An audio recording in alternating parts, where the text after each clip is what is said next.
Okay, well, welcome viewers.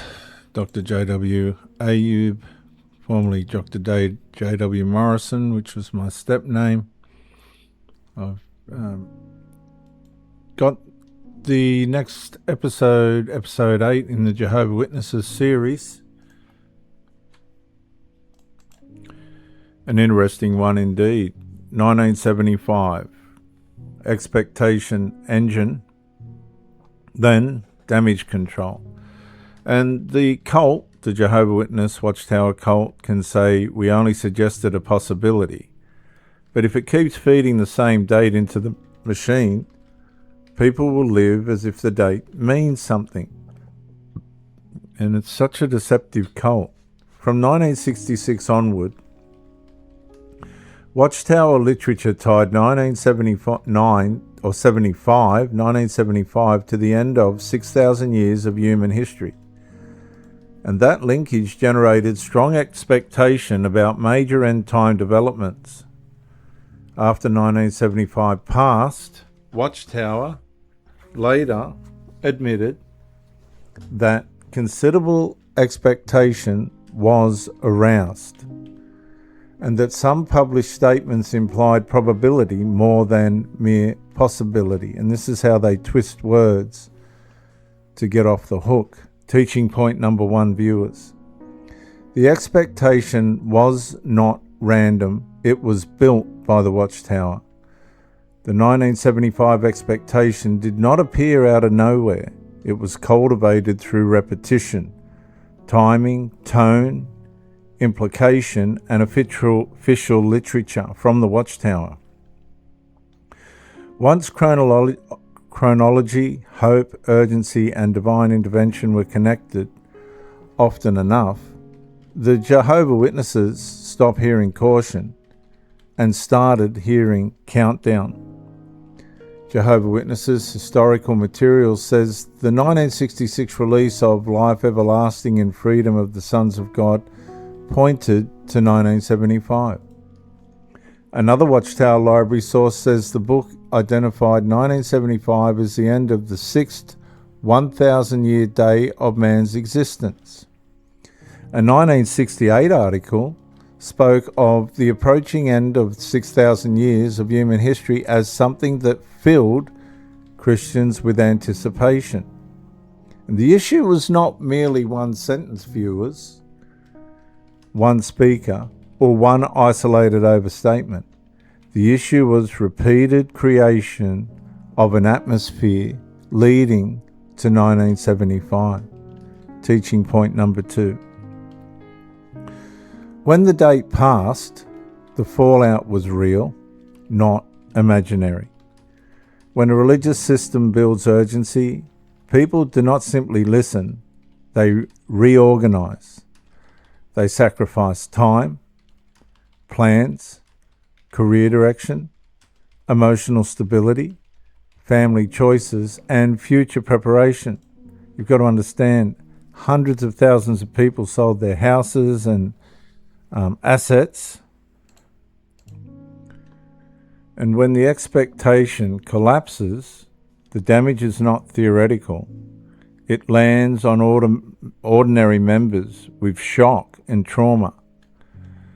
J.W. historical narrative later acknowledged that the years following 1975 swept the congregations clean in at least one reported context, and some Jehovah Witnesses did commit suicide over this because they gave up everything, expecting to leave this world in 1975 as promised. In one survey for 77 new ones, 49 others became inactive. Another official retrospective said disappointment followed when expectations about 1975 were not realised. Some gave more time. Some postponed decisions. Some narrowed life plans. And some endured emotional strain because the atmosphere said history was almost finished. Teaching point number 3, this devastation, this horrible prediction, this horrible deception.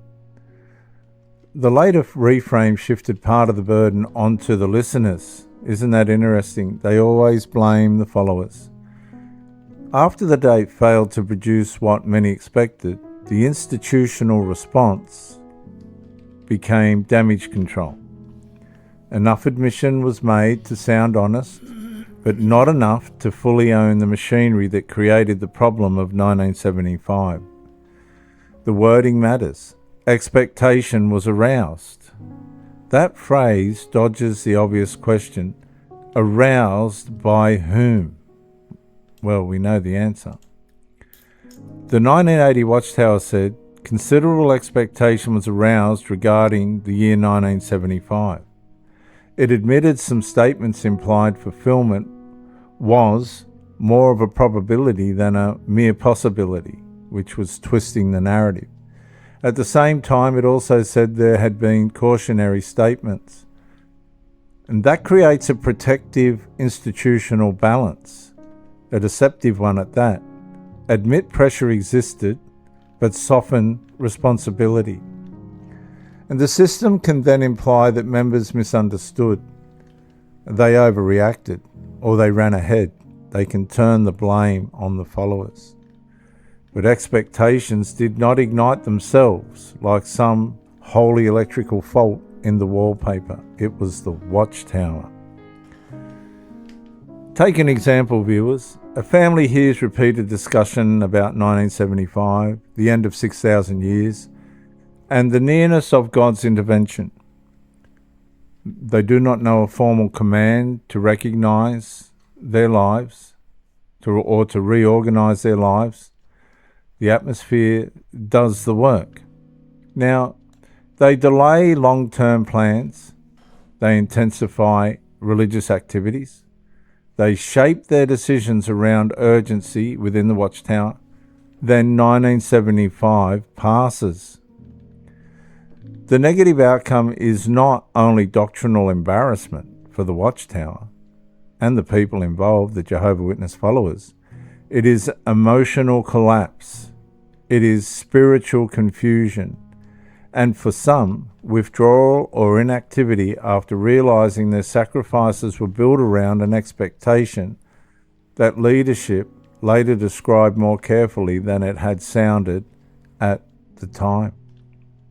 So why this matters? This is the classic pattern of a cult.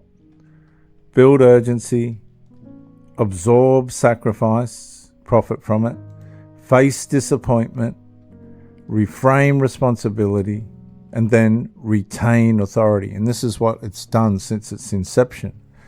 And once you see the pattern, you stop looking only at the failed date. You start looking at the mechanism that made the failure survivable for leadership, but costly for followers. So here's some practical steps, viewers, for those that have been harmed or maimed or just observing these talks, this Jehovah Witness cult. Write down one message you were given that sounded cautious on paper, but urgent in practice. Number 2, ask who benefited from you feeling rushed. Number 3, finish this sentence honestly. The difference between caution and hype is...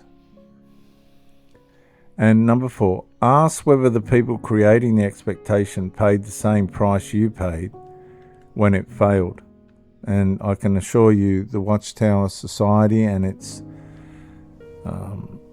servants in the higher ranks suffered nothing. Reflection question.